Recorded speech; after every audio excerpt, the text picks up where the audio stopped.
இயற்றலும் ஈட்டலும் காத்தலும் காத்த வகுத்தலும் வல்லது அரசு.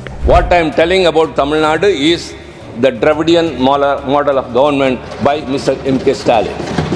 Farmer suicides, approximately 31 cases. I will come. I shall come. I shall come to you. I will come, my dear brother, Mr. Murugan. I will come to your point. I know what you are telling. Wait. Thanks, you interrupted and I got a point. That's different. Please have a very good statistics. Farmer suicide approximately 31 cases per day. Unemployment related suicides approximately 9 cases per day. Human traffic cases is approximately 6 cases per day. Dalit atrocities approximately 141 cases per day.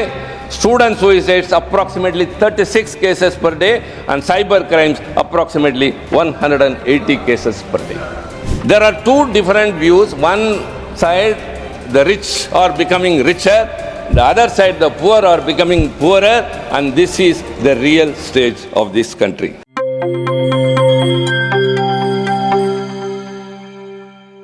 Shri Trichy Siva. Thank you, Madam Vice Chairperson.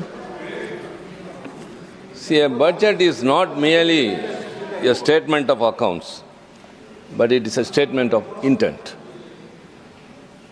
The budget reveals the priorities of the government, and the priorities show the real governance of today. Our Prime Minister has described this budget as a roadmap to Viksit Bharat. Am I right? Viksit Bharat. No, the word Viksit Bharat means developed India. But the numbers show very well that the path seems only a mirage. There are so many reasons to explain that. For example,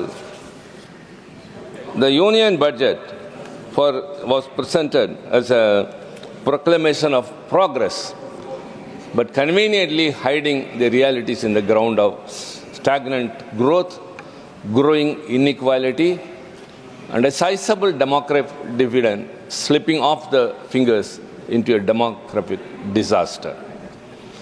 This government's economic policies have always enriched the privileged few, leaving behind a lot of the section of the people into joblessness, inflation, and shrinking opportunities. We have got many things to say about that. Before that, the finance minister was praised highly by the chairman, that she has presented continuously 8 budgets. But what is the progress? The graph, instead of going up, is dipping down. I would like to recall what all she has told from 2019. In 2019, she, when presenting the budget, was quoting from Purananuru, which is an advice to a Pandya king, Arivudai Nambi. I don't want to take the Tamil and consume my time. In English, it says that a few mounds of rice from paddy that is harvested from a small piece of land would suffice for an elephant. But what if the elephant itself enters the field and starts eating? What it eats would be far lesser than what it would trample over. This is the version of the Honorable Finance Minister quoting Purananuru from Sangam literature. But now we experience that the union government, the elephant, the union government is trampling upon the state's fields which have cherished very much. I will substantiate why I am telling all these things. There are, of course, there are ample evidences. And second, in 2020, that was in 2019 Purananuru, and in 2020, she quoted Tirukkural. Pini inmai selvam vilaivindam aniyanba naatil vaindu. In English, the country's 5 jewels are unfailing health, farm productivity, joy, good defense, and wealth. Any person who accepts anything in reality will say what is the development today after these budgets presented by her or by this government. Unfailing health, we are treading behind. Farm productivity, why 1 lakh tractors are waiting outside the borders of Delhi?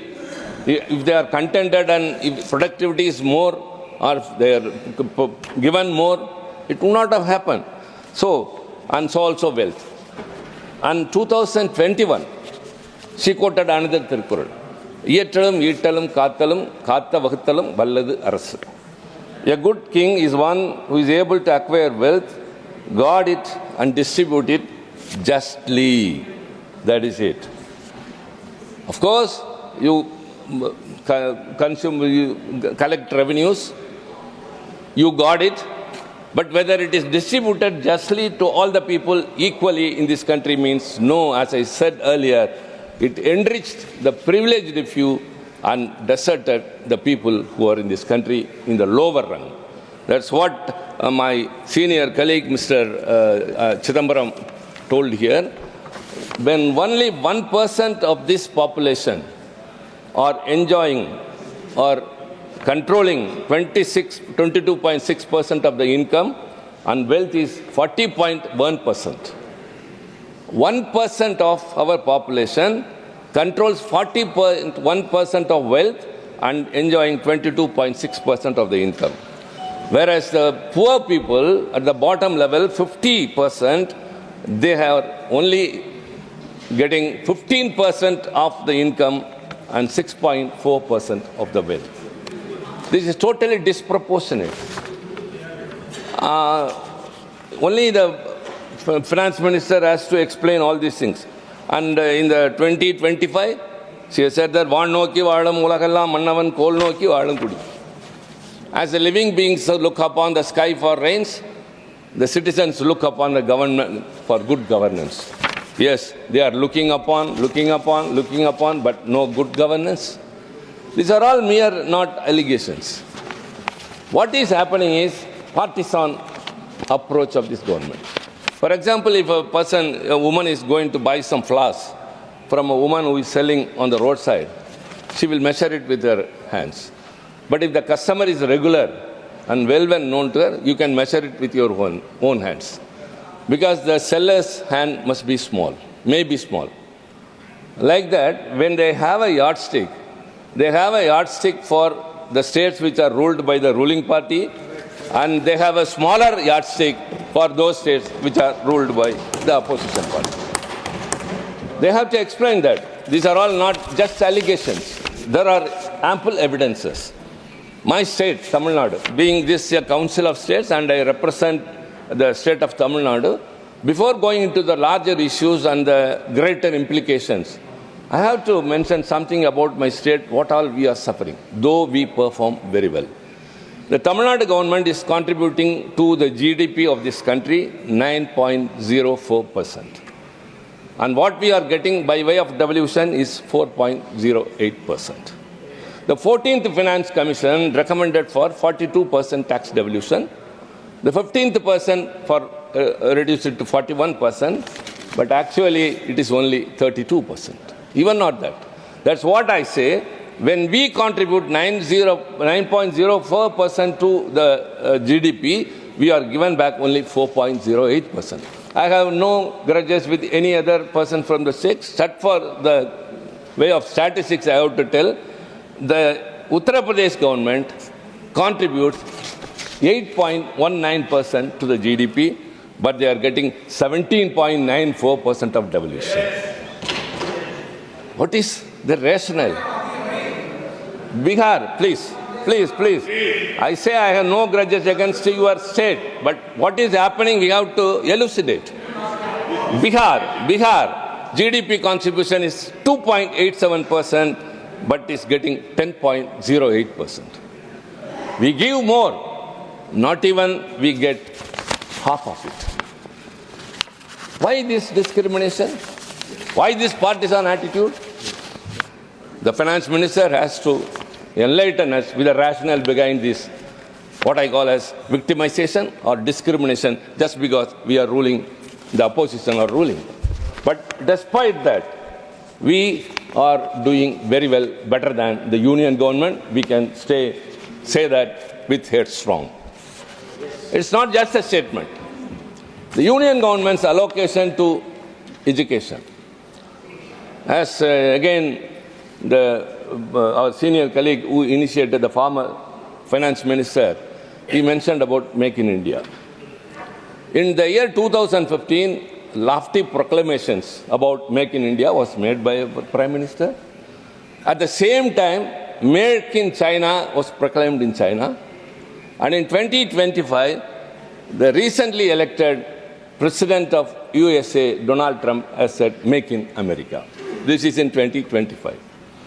As soon as he assumed power, he addressed a conference of the international investors. In that, he told, you are all manufacturing from outside America and making America a market.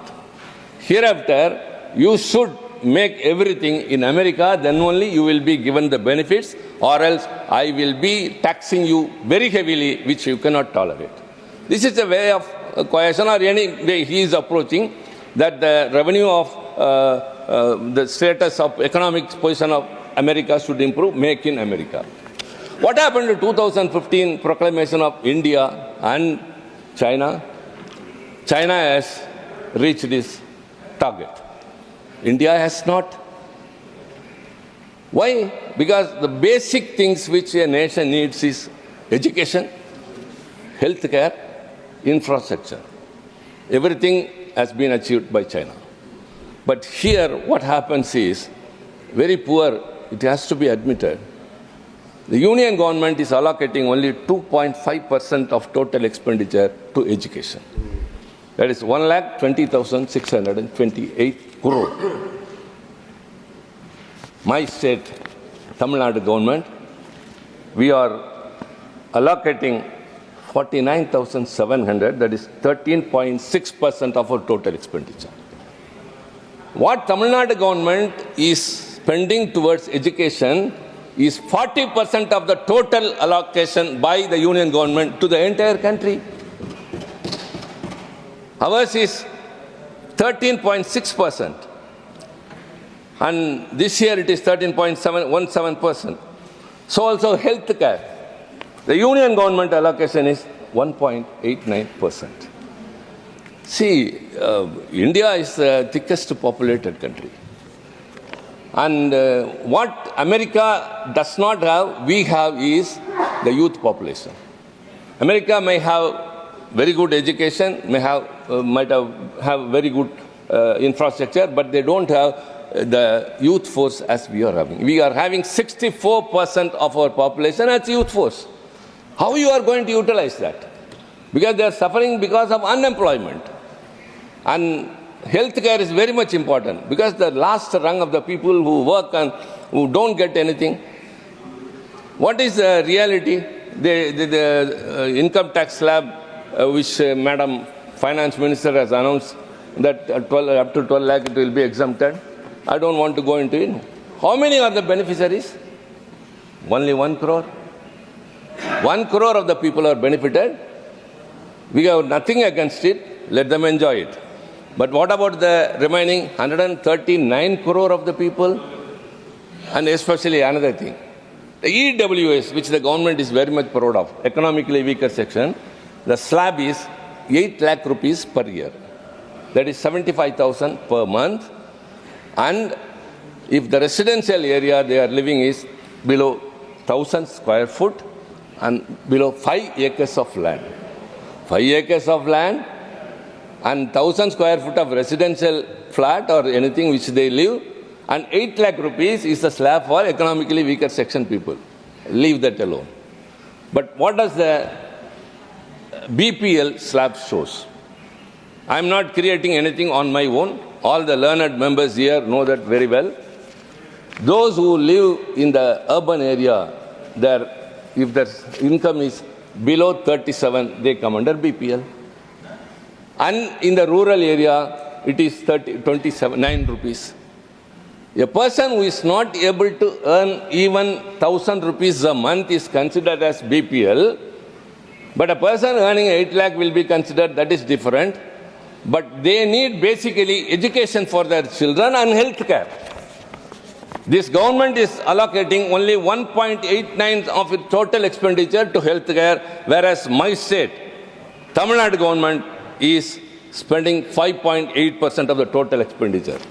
What I am telling about Tamil Nadu is the Dravidian model of government by Mr. M.K. Stalin.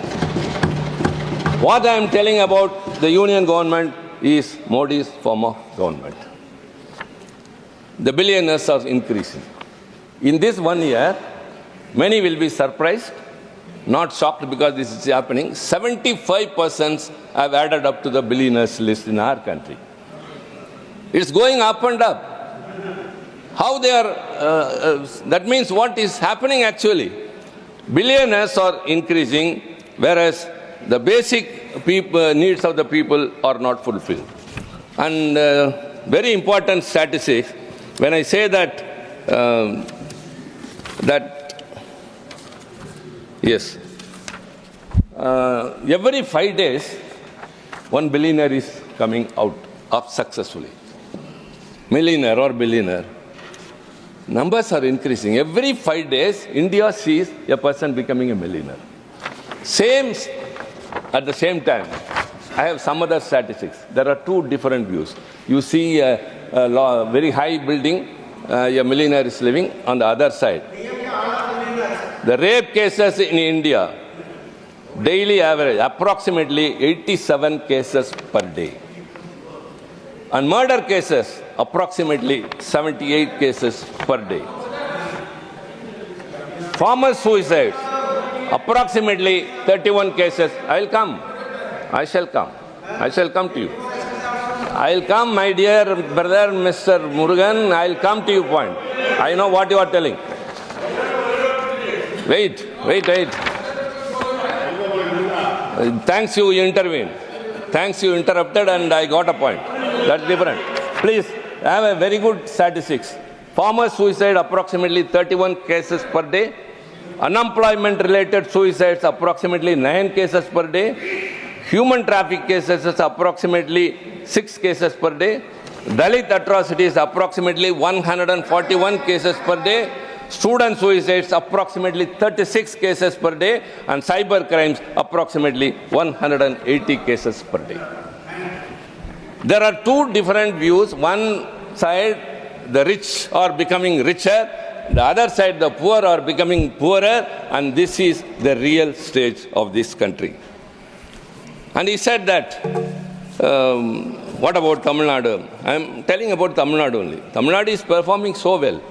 See, the national average of enrollment in higher education. See, as you have presented a budget with statistics, I am also speaking on statistics. Enrollment of students in higher education, national average is 27%. And Tamil Nadu is 47%. And what is it we are getting? What is it we are getting? The UGC is used by the union government to suppress the state governments.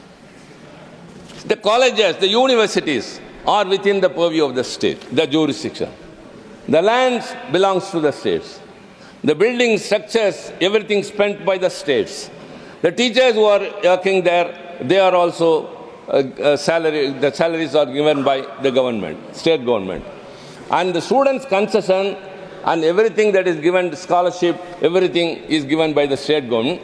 But the UGC, crossing its jurisdiction, has recently given some guidelines that the vice chancellors of those universities will be selected by a panel headed by the governor of the state and the members appointed by the UGC. What does the state government role has? You have to tell that. See, everything is ours. That is because we are maintaining the government and we are looking after education, though it is in the concurrent list. Our enrollment is 47%, but you want to indirectly bring inside your person by a select committee headed by the governor, who is always against governments which are ruled by state governments. Whatever the people is in need of, if the state government enacts a law, that too also will not be given assent by the governor, and he will act extrajudicial activities, official things. But he will be heading the search committee, and the members will be appointed by the UGC. What will happen? There is a stiff opposition, but nobody listens. Why this is happening is, indirectly, the union government is encroaching into the powers of the states. Yes. They are transgressing. They are snatching the powers of the states, each and every manner. This is not the way. Yes. This is not the way for reforming education. Comparatively, wherever you are ruling and wherever all these things are being said, everything is very low, but Tamil Nadu is doing very well, but we are being victimized. In this budget, we had, of course, very sad observation. Our Honorable Finance Minister also belongs to Tamil Nadu. That's why she quoted Purnanuru and Tirukkural. I can also, but I am not in a position, we are only looking at the union government. We feel that we are in the Union of India. We are a state in the Indian Union, but the union government does not recognize us so. You talk much about infrastructure, and we are asking metro projects. As he said, time is ours, and we will adjust. Kindly don't interrupt. The metro projects for Coimbatore and Madurai, which has been demanded by the state government, has not been mentioned in the budget. And so many road highways which we have asked for has not found a place in this. And centrally sponsored schemes like Manarega, earlier it was 75-25, now it is 60-40. The state has spent its due share, but the center has not given its share. So also SSA, Sarva Shiksha Abhiyan. I don't know, the meaning is different. SSA, Sarva Shiksha Abhiyan. And even in that, the states are not being given the due share from the union. You know why? The states are not implementing the NEP. See, it is the state government's choice whether to accept a policy which is to the convenience of the union government. And we are saying that we have got our own new education policy. We have constituted a committee that would come out. But it says that if you don't adopt NEP, you won't be given your due share. Like UGC says, if the states doesn't abide by the guidelines of the University Grants Commission, the universities cannot award degrees to the students. How strange. Who are there to dictate? Who are there to dictate universities that you can... And surprisingly, ma'am, you yourself will say what is right or wrong. The vice chancellors to be in the universities need not have an academic background. They need not have been a professor, a tutor, an assistant professor or anything. Any person from outside will come and head the university and he will decide the curriculum, he will be getting the colleges. What is it? Authoritarian to the extreme is in every sector. That's why, as I said, UGC, so also the schools are victimized, that we are not entitled to have this SSA due from the center share. So also disaster relief. There were two cyclones, the Fenjam and the Minjam. So two cyclones. Tamil Nadu suffered a lot. And we have been asking for a relief measure of 30,000 crore from the union government.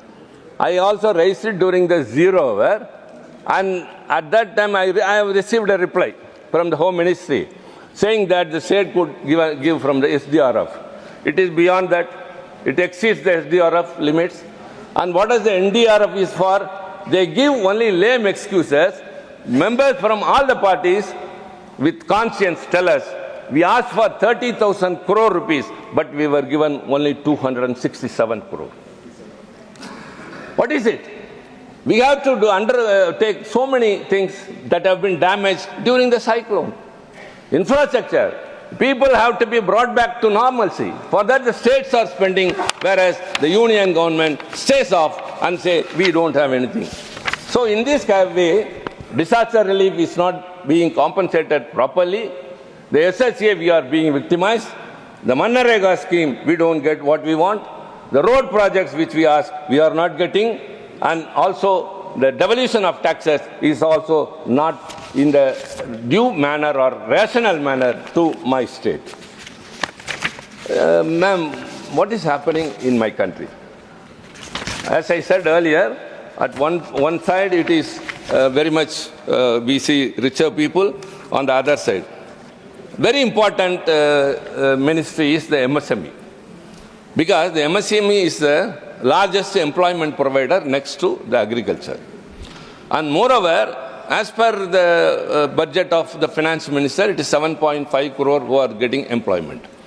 36% of the manufacturing of this country is by MSME. 45% of the exports of this country is from MSME. But what is the support this government is extending to MSME? In the banks, when they go for PMEGP, every bank has a different rate of interest. The topmost bank, which is very closer by the person who is going to be an entrepreneur, it charges the highest. But they do not know. They cannot classify. They want that. And surprisingly, what I noticed in this budget is, it is enhancing the limits of the MSME. Micro enterprises, currently it is 1 crore rupee. It will be enhanced to 2.5 crore and the turnover to 10 crore rupees. Small enterprises from 10 crore to 25 investment and turnover 50 crore to 100 crore. And medium enterprises 50 to 125 investment, 250 to 500 crore. My dear colleagues, please tell me, what is a micro enterprise?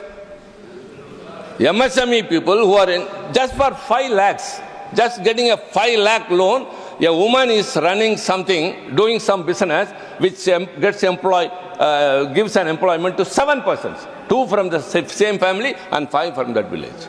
So giving more loans and showing that we have given that much, you have to give to more number of persons and generate employment. That is the purpose of the MSME. For example, a shopkeeper, at the time when he closes his shop, he won't come and check how much collection is there. He will see how many bills have been given, how many persons have entered his shop. That means he is bothered about the number of customers than the collection. In a mall, the customers will be very less. In a shop, in a multinational brand company, and the collection will be very much. But at the same time, ordinary textiles in our bazaar will have a lot of people. The collection will not be even half of that collected in a mall. So, which is a necessary means, you have to help the MSMEs, that too the poorest people, to have more entrepreneurs, enterprises, and that way you can generate more employment.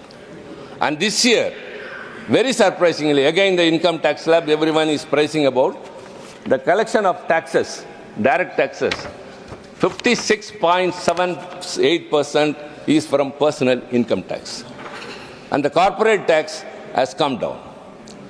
The income tax, direct taxes is 56.78%, out of which 53.3% is from ordinary people.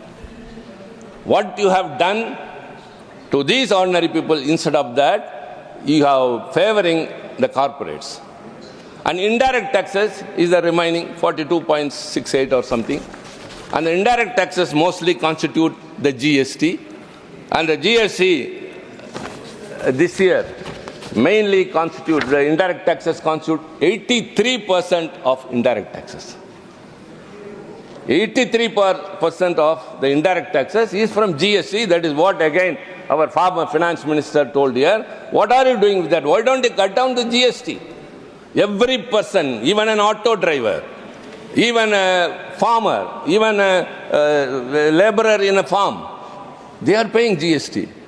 Income tax is given by some other people, middle class or upper middle class or anything. Every individual is paying GST. Why don't you cut down that?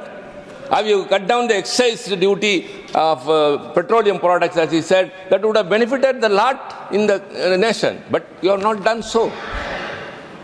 You are not doing anything to the common man. You don't have them in focus. You are making a micro enterprises into a mini corporate. How can a 250 crore turnover is called as 50 crore turnover is called as a micro enterprises? MSME is not able to market. That's why the government has a scheme PPP,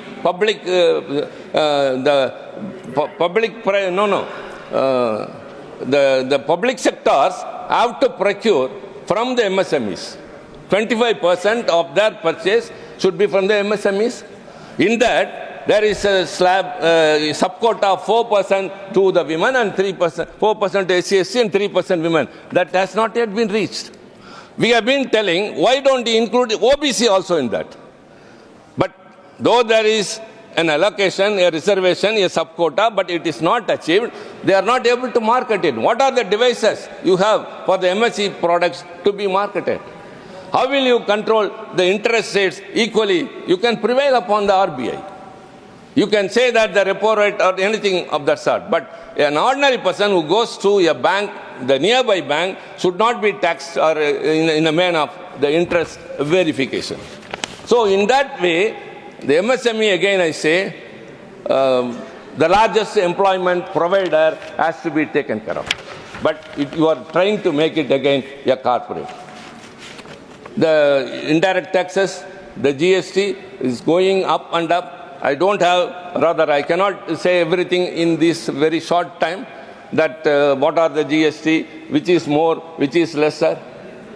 And everything is contradictory, which affects the common man. You have taken away all the revenue rights of the state governments and it has been subsumed into the GMT. But do you compensate that?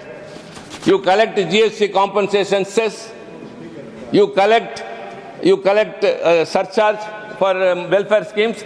These surcharges and cess are not in the divisible pools. So you are getting more money by way of another way, shortcut way, by way of cess and surcharge, and the union government is keeping that even not without sharing with the state governments. So the last person is paying, but the state governments are not benefited. So I have got much more to say, but as again to say, one more thing, the Pradhan Mantri Awas Yojana, PMAY. Even in that, the state government, my government, is spending 6 lakhs rupees for a house. The union government is giving only 1.5. Even that is not being given. PMAY rural and PMAY urban. So also the Jal Jeevan Mission. What was the estimate last time? Budget estimate was 67,000. But actuals were revised was 22,000. And this year again say 70,160. When you have not achieved the target you fixed the earlier year, you are giving rosy pictures. So it is only the numbers that attract the people. Again, ma'am, I would like to conclude with one thing. Whenever a budget is presented, everyone is looking. Stock market is stumbling. The middle class people are relying upon the stock markets. The poor people are expecting whether the prices would come down. Prices are going up. Wealth inequality, unequitable distribution of wealth, Pramoji. Unequitable distribution of wealth. And in such a situation, they are all disappointed. We are not speaking anything ill will towards against any individual. The government of the day, which has to take care of the people, is not taking care of that. So, you have to mend your ways, or else the people will end your days. Thank you very much. धन्यवाद.